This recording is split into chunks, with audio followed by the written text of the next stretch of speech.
The bayou held its secrets close. Beneath the humid Louisiana sun, Spanish moss swayed like old regrets. It was 1953, and the small town of Theriot buzzed with a fear as old as the swamp itself. Whispers of the Devourer slipped from shadowed doorways and clung to the humid air. No one dared speak its name aloud, but everyone knew the legend. The Devourer, they said, was a malevolent entity, an ancient evil lurking in the murky depths of the bayou. It craved souls, feeding on the very essence of life. Those who crossed its path, those foolish enough to tempt fate, vanished without a trace. Or worse, they were found empty, their eyes vacant, their souls extinguished. Generations had passed down the stories, tales told around flickering oil lamps meant to ward off the darkness and the thing that lurked within. But the stories had taken root in the hearts of Theriot's inhabitants. Fear was a constant companion. It tainted their dreams and followed them like their own shadows. The disappearances had started subtly. A fisherman lost in the fog, a young girl who wandered too far from home. The townsfolk whispered and worried, but life on the bayou was harsh and unforgiving. People vanished. It was a fact of life. But then the bodies started to appear. They were always found near the water's edge, as if deposited there by the tide. Their eyes were wide and vacant, staring into a void only they could see. Their bodies, though seemingly untouched, were hollow, drained of all vitality. It was as if something had consumed their very essence, leaving behind only a shell. Panic gripped Theriot. The whispers grew louder, laced with a new urgency. The sheriff, a pragmatic man named Landry, tried to maintain order. He spoke of wild animals and unfortunate accidents, but even he couldn't shake the feeling that something was terribly wrong. The town was shrouded in a palpable dread, a sense that an unseen predator stalked them all. News of the unsettling events in Theriot reached Dr. Sophia Ellis in New Orleans.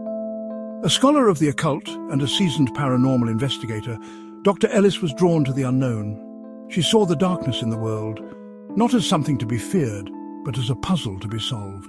And Theriot, it seemed, was a puzzle begging to be unravelled. Dr. Ellis arrived in Theriot on a Greyhound bus, her only companion a worn leather suitcase filled with books, notes and instruments. She was a woman of sharp intellect and sharper instincts, her gaze as piercing as the humid air. The townsfolk, wary of outsiders, regarded her with a mixture of suspicion and hope. Unperturbed by their scrutiny, Dr. Ellis set about her investigation. She interviewed the families of the missing, meticulously recording their accounts. She examined the bodies, searching for any clue, any anomaly that could explain the bizarre drain on their life force. And she listened to the whispers, the hushed tales that spoke of an ancient evil lurking in the shadows. Dr. Ellis's investigation led her deep into the bayou, to crumbling plantation ruins and forgotten cemeteries shrouded in Spanish moss. She discovered weathered carvings on ancient oak trees, symbols that spoke of forgotten rituals and a power that predated human understanding. She learned of the Huma people, the indigenous tribe that once inhabited the area. Their legends spoke of a shadowy entity, a spirit that dwelled in the darkest corners of the swamp. It was a being of immense power, capable of draining the life force of those who strayed too close, a being they called the Soul Eater. Dr. Ellis delved into her research, poring over ancient texts and arcane diagrams. She discovered that the symbols she had found in the bayou matched descriptions of soul-stealing rituals practiced by long-forgotten cultures. Rituals that allowed mortals to tap into a realm where souls were traded like currency. As Dr. Ellis dug deeper into the mystery, the town grew increasingly unnerved. The disappearances continued, each one more unsettling than the last. Eyewitnesses reported seeing shadowy figures lurking at the edge of the swamp. Whispers of cold spots and disembodied voices echoed through the town. One elderly woman, her voice trembling, told Dr. Ellis of a chilling encounter. She had been walking home from church one night when she felt a cold presence behind her. Turning, she saw a towering figure shrouded in darkness. Its eyes, she swore, glowed with an unnatural light. The figure had simply stared at her, its gaze filled with a hunger that chilled her to the bone before melting back into the shadows. Another witness, a young fisherman, recounted a similar experience. He had been out on the bayou late one night when he heard a low growl coming from the darkness. Looking up, he saw a pair of glowing eyes fixed on him from the shore. Terrified, he had fled back to town, the image of those eyes seared into his memory. Dr. Ellis's investigation led her to the last known whereabouts of the most recent victim, a reclusive writer named Auguste Moreau. His dilapidated cabin sat on the edge of the bayou, surrounded by overgrown trees and an eerie silence. Inside, Dr. Ellis found the cabin in disarray, as if Moreau had left in a hurry. Papers were scattered across the floor, and a half-written manuscript lay open on his desk. The manuscript, titled The Devouring Shadow, was a chilling account of Moreau's own encounter with the entity. In his final entry, Moreau wrote of a growing darkness that he could feel closing in on him. He described a hunger that gnawed at the edges of his mind and a terror that froze him to his core. He wrote of seeing shadowy figures lurking at the edge of his vision and hearing voices whispering his name from the depths of the swamp.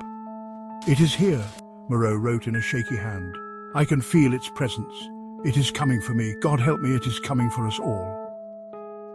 The journal entry ended abruptly, leaving Dr. Ellis with a growing sense of dread. She realized that Moreau had stumbled upon a terrifying truth. The devourer was real, and it was closing in on them all. Nightfall descended on the bayou, shrouding the cabin in an oppressive darkness. Dr. Ellis, her senses on high alert, could feel a shift in the atmosphere. The air grew thick and heavy, as if a storm were brewing. But this was no ordinary storm. This was something ancient and malevolent. Something that fed on fear itself. She packed her bag, her mind racing. She had to get out of the cabin, had to get away from the bayou, but it was already too late. The shadows in the corners of the room seemed to writhe and pulse as if alive. A low growl echoed from the depths of the swamp, drawing closer. Dr. Ellis could feel its presence now, a palpable darkness that pressed in on her, suffocating her. Panic welled up inside her, threatening to consume her. She stumbled back, her hand reaching for the silver crucifix she always wore around her neck. But the crucifix, usually a source of comfort, offered no solace now. The door to the cabin creaked open, and a cold wind swept inside, extinguishing the lantern and plunging the room into darkness. Dr. Ellis screamed, her voice swallowed by the shadows. She could feel its icy breath on her skin, its rancid smell filling her nostrils. The darkness was upon her. Fear, primal and overwhelming, surged through Dr. Ellis. Yet even in the face of unimaginable terror, her scientific mind clung to a sliver of understanding. This was no mindless beast. The devourer was a conduit, a doorway to a realm where souls were not ethereal concepts but tangible currency. The air crackled with an unseen energy. Dr. Ellis, her eyes adjusting to the darkness, saw it, a shimmering tear in the fabric of reality. It pulsed before her, an abyss of swirling shadows and whispers.